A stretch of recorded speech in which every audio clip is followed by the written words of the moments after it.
What has it been like being a French woman making cheese in Texas? People assume that I know what I'm doing. Because I'm flavor. But I have no clue, but I have French accent.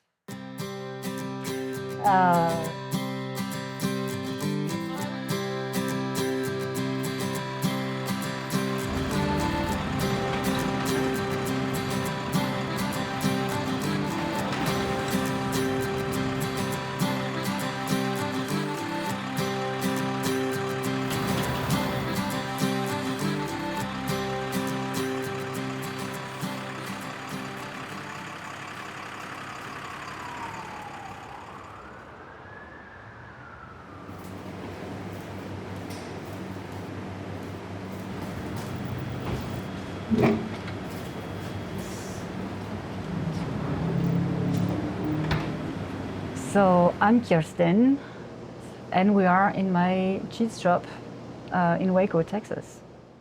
And you would have told me 10 years ago I would make cheese in Waco, I would never have believed you.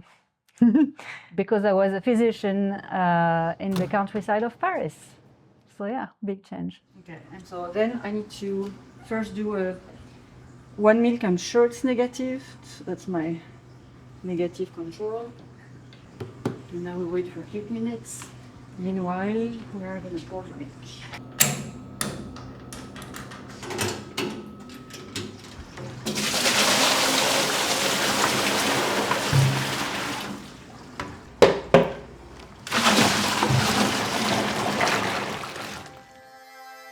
So I used to be a physician, a lung cancer specialist, and I was taking care of dying people a lot, and they would have lots of regrets about their life. And so I wasn't happy with the work I was doing.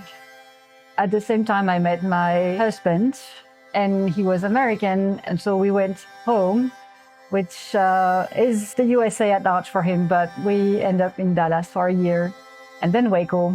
And I tried to do equivalence and medical stuff and health coaching, but it was not my stuff. Like, I wouldn't feel confident to give people advice on how to eat or whatever. But I knew food and good food and enjoying food was a big part of what I wanted to do. Yeah, we're gonna print the recipe and we'll see how I make it a bit geeky, sciencey. Just because I'm a doctor.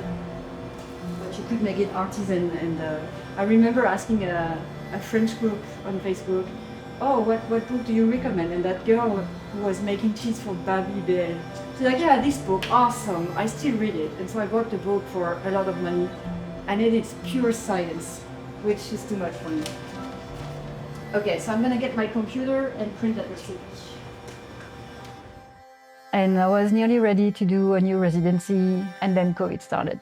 And we all went home, and I was a mom full-time, and my husband was working from the bedroom, and at some point I couldn't even go back to France. Even if there was an emergency, I was not allowed to do so. So I need friends to come to me. And so I bought a beginner cheese kit online and a recipe book, cheese recipe book.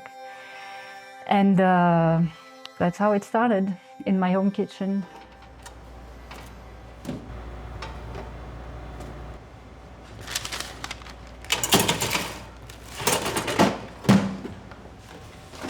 I want to try everything. I'm trying to make small formats for the farmers market. So it's been like 3 or 4 weeks. I made fresh cheese fat, so you can get all the flavors. So I have like a tiny solo cup of each. So usually I do 1/3 of a pound of one cheese. And some people don't know what to choose, or they ask for a smaller version that they can just snack like that. Tome de Waco. Nature, cumin.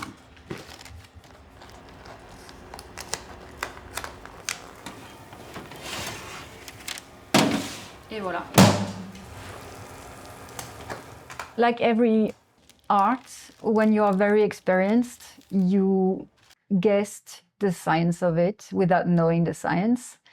And so how you make cheese is like you take milk and then somehow you culture it. So you add cultures or you use the natural ones, you warm the milk, and you treat it different ways, and at the end you end up with a wheel of cheese or fresh cheese or whatever. And people have done that in their home for years and years and centuries. So those people, it's like, yeah, just a bit of salt and just a bit of this, and there is no recipe, just people would know. But then came industry, and so they studied the science of it and how the acidity of the milk plays a role, how, like, what kind of bacteria. And so now, like, you have the very scientific way, which is like in the big factory where you want exactly the same cheese each time. So you really need to be precise. It's just liquid. And so you can see the liquid goes down. And in 10 minutes, we're going to see again. And it's called flocculation. So you can see small dots of the milk coagulating. And at the end, you don't see anything because it's all coagulated. So they add a bit of cream. They take out a bit of cream to have like the same fat content at the end. And so you really want the same thing every time. So you really need to be super precise. It's not milk anymore. It's this gel.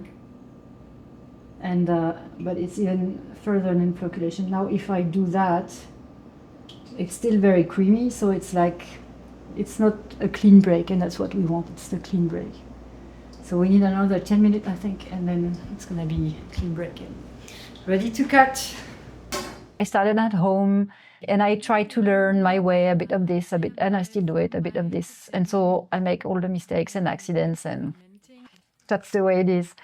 But then I also try to learn the science side to make it more regular and make it consistent, and try to have a cheese that's about the same every time, because that's what you want to sell when you are a cheesemaker. And now when we cut, see how it's a clean break? When you look from outside, like, I can do also with my finger.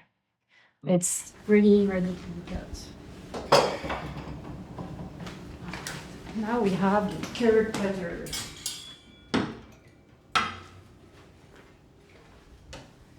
And here we go. And so, same, if you want a soft cheese, you're gonna keep big pieces of curd. And if you want like a Parmigiano or Reggiano at the end, you're gonna make like super small pieces, because the smaller, the more weight it's gonna release. So I'm doing a first pass with like quite big pieces, and then I'm gonna put everything else smaller.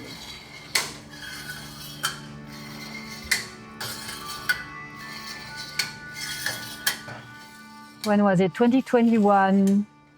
My level of cheese making was better, and we could see people actually smile face to face. And I started giving my cheese to friends and friends of friends, and people were coming back, and I'm like, okay, well, you know, like, we could not see each other, so you just, here's some cheese. And then you would see people smile just with their cheese, and I'm like, I love that. I love making people smile around food. Oh, mais c'est pas mal ça. And it was fun making the cheese. Like, there is a whole sensory thing. When you culture the milk, it becomes like a yogurt-like, and then you cut the curd, and then you have to stir it. And I love to do that with my hand, and you feel all the things on your hand, and you have the sound. Ah, si, voilà, bonjour. And I know some people are disgusted by that, but I love it. And so I thought, I want to do that every day. The yellow liquid, that's whey. And it's sweet whey. But it's still, even though you call it sweet, it's still quite acidic. We can measure the pH before the next step. So now rest 5 minutes, and then stir 5 minutes. And then we're gonna drain a quarter of the whey.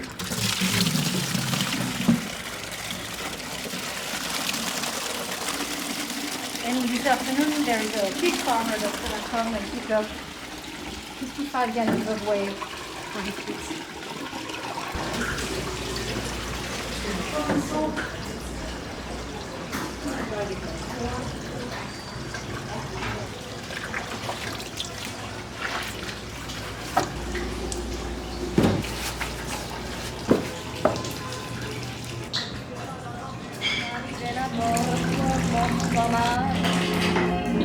Et mon amant qui est à moi, And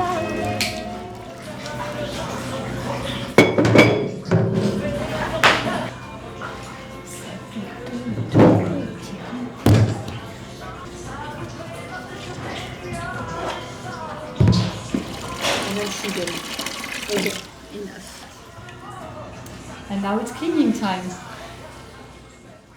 Now getting to this point and opening your own store, how has that felt to you?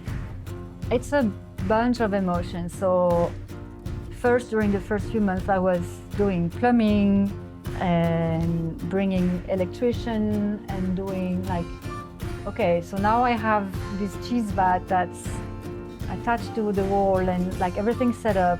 How do I use it? Okay, so let's play with it. Let's pasteurize water.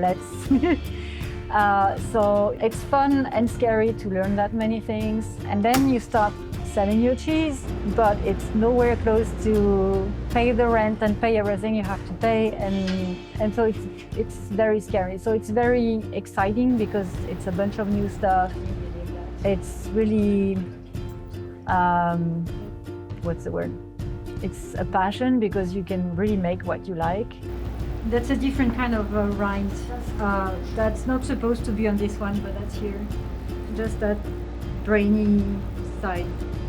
But there is also a lot of dishwashing, a lot of cleaning. The first few months, I got tennis elbow by like carrying and turning the cheese and everything, and that went away. But I mean, it's a training. So at first I was really tired, and now it's easier.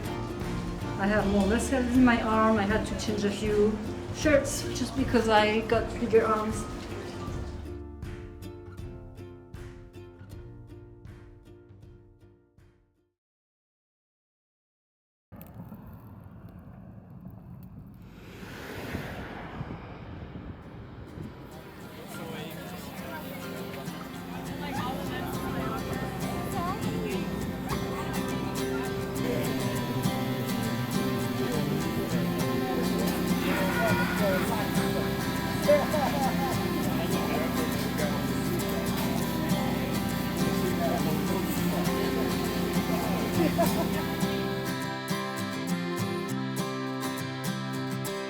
So I started all alone, but like friends here and there, and now it's been 4 months. I hired help, and now I work with Katarina.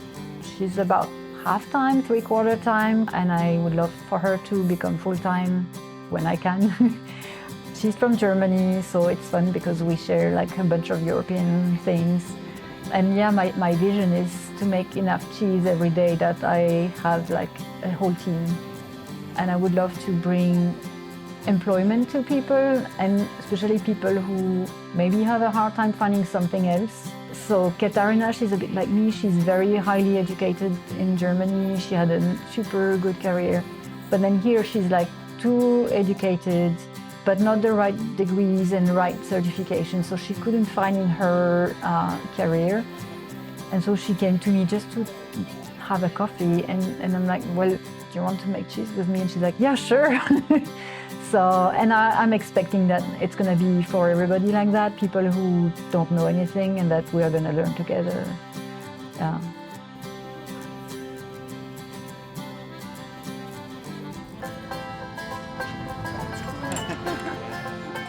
So you can find my cheese right now at Waco Farmers Market every Saturday morning.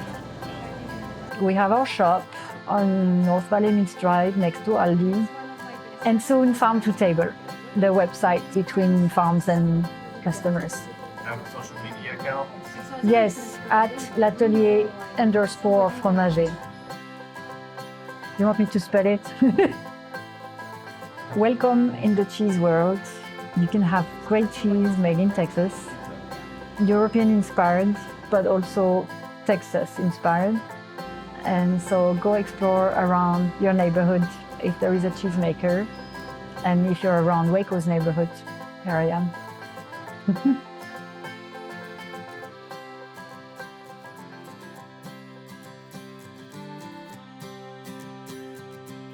Et ben voilà, tout est bien.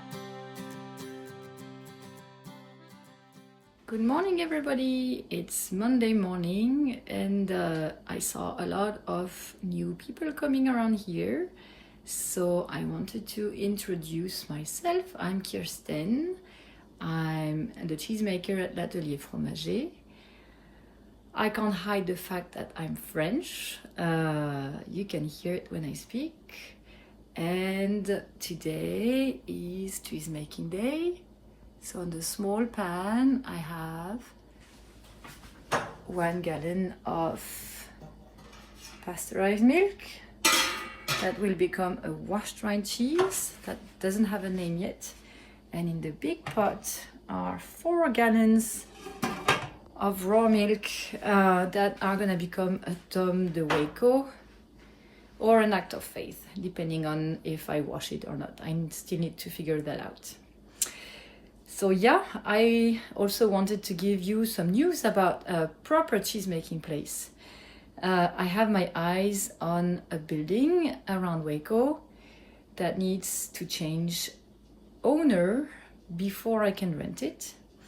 And I'm learning that selling a whole building in Waco, Texas in 2022 can take a lot of time, so it didn't happen yet. But I'm already working on it.